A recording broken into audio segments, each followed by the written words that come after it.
ताजमहल। दोस्तों शायद ही कोई बंदा होगा जो ताजमहल के बारे में ना जानता होगा, क्योंकि इंडिया की गली गलियों में आप अगर ताजमहल के बारे में किसी से भी पूछेंगे तो वो ताजमहल के बारे में कुछ तो जरूर बताएगा।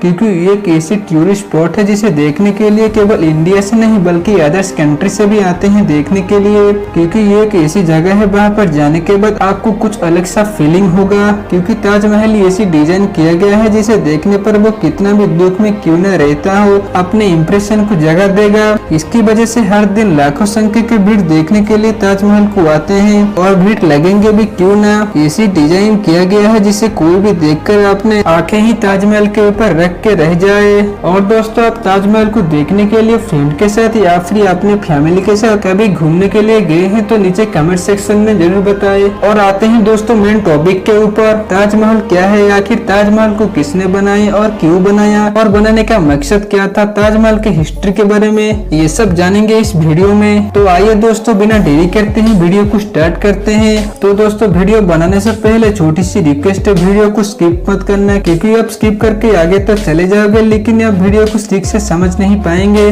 तो दोस्तों आगरा पर ताजमहल मौजूद है। एक थ्योरी के अनुसार ताजमहल को मुगल सम्राट शाहजहां ने बना के तैयार किया है। और दोस्तों एक थ्योरी ये भी सामने आता है कि कुछ लोगों का मानना है कि ताजमहल असल में एक शिव की मंदिर है और कुछ लोग ये भी कहते हैं कि इस महल के अंदर शिव की मूर्ति है जिसका असली नाम ताजमहल है। इससे कई सारे बात ताजमहल के बारे में बताया जाता है। और एक पॉपुलर थ्योरी भी सामने आता है कि जिस मजदूरों ने ताजमहल को बना के तैयार किया ताकि वो और ऐसे महल को बना ना सके, इसके लिए राजा ने उन सभी मजदूरों का हाथ कट कर दिया ताकि वो उसे चमत्कार महल को दोबारा से बना ना सके। लेकिन ये बात कितनी सच है और कितनी झूठ है हम ये नहीं बता सकते, लेकिन जो थ्योरी बताते हैं हम वही बताते हैं ताकि महल को कहीं प्रकट से भी मुसीबत का सामना ना आना पड़े। लेकिन माजरा क्या था, उनको बनाने वाले किसी सूरत में भी उस पर एक खर्च भी बर्दाश्त नहीं कर पाते हैं। आखिर वो कौन सी बात है जो 400 साल पहले छुपाने की कोशिश किया गया था। और ये बात भी सामने आता है कि आज के टाइम पे कंक्रीट में चाहे कितना भी मजबूत के साथ पिलर क्यों ना है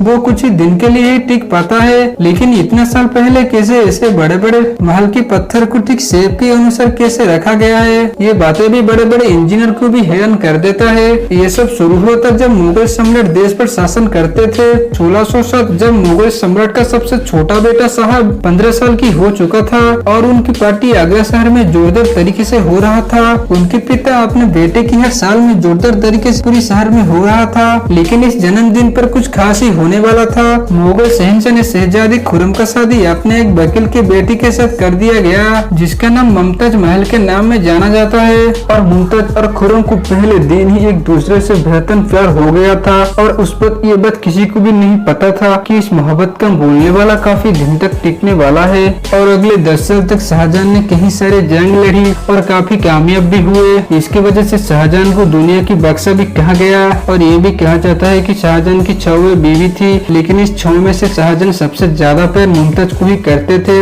और यही एक वजह थी जिसके लिए मुमताज महल बना। और धीरे धीरे वक्त गुजरता था और ऐसे चलते चलते 4 सालों के बाद मुगल शहंशाह गुजर गए और फिर पिता के मरने के बाद राजा किसको बनाना चाहिए ये सोचा गया। क्योंकि शाहजहां के पास एक राजा होने की काबिलियत थी और अपने दिमाग से किसी भी राज्य को संभाल सकते थे, इसके लिए उनको राजा चुना गया।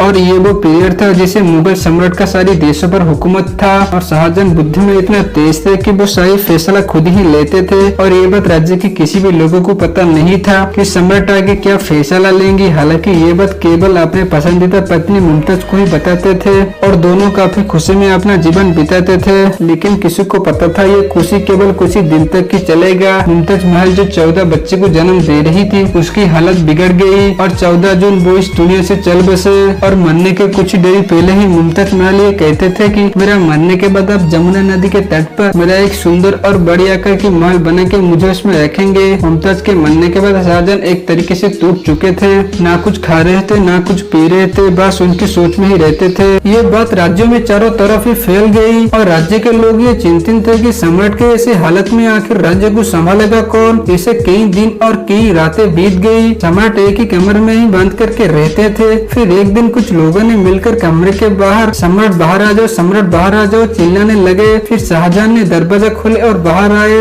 मुमताज महल के मरने के बाद वो काफी अंदर से पत्थर हो चुके थे, ना ही किसी का बातें सुनते थे ना ही कुछ बोलते थे। केवल मुमताज महल के बारे में ही सोचकर एक कोने में बैठ बैठकर रोते थे। फिर एक दिन शाहजहां अपने कमरे में विश्राम ले रहे थे। अचानक वो सपने ये देखे कि मुमताज महल उनके सपने में आकर उनको ये कहता है कि शाहजहां आपने ये क्या किया, मैंने आपको बताया था ना हमारी निशानी के लिए आप एक महल बनाएंगे और उस महल में आप हमेशा के लिए मुझे अब देखेंगे। शाहजहां ये कहते हैं कि मैं भूल गया मुमताज, मैं भूल गया, मुझे माफ कर दो।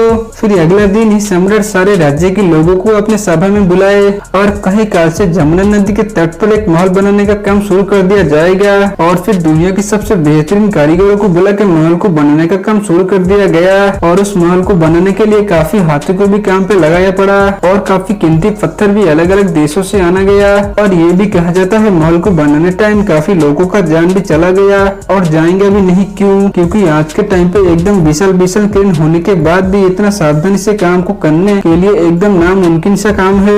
और उस टाइम पे इतना अच्छी टेक्नोलॉजी और पत्थर को जोड़ने के लिए कंक्रीट और सीमेंट नहीं था। जब धीरे धीरे महल जब आधी कंप्लीट हो जाता है वैसे वैसे राज्य की खजाना धीरे धीरे खत्म होना शुरू हो गया, लेकिन किसी भी हालत में काम को रुकना भी नहीं था। एक तरफ कई लोगों ने मिलकर दीवारों को सुंदर बनाने के लिए उसके ऊपर अच्छी अच्छी सुंदर से पेंटिंग करने लगे और दूसरी तरफ महल की बाकी काम भी धीरे धीरे बढ़ रहा था। और ऐसे ही होते होते काफी दिन बीत गया। चाहे कितना भी कठिन परिस्थिति क्यों न हो जाए महल बनकर ही रहेगा। और ऐसे ही चलते चलते फाइनली ताजमहल जमुना नदी के तट पर बनके तैयार हो गया। दोस्तों इस वीडियो आपको कैसा लगे नीचे कमेंट के सेक्शन में जरूर बताएं और जाते जाते उस लाल कलर की बटन को दबा के उसके पास एक घंटी भी दबा देना ताकि वीडियो जब भी आए आपको नोटिफिकेशन मिलता रहे दोस्तों।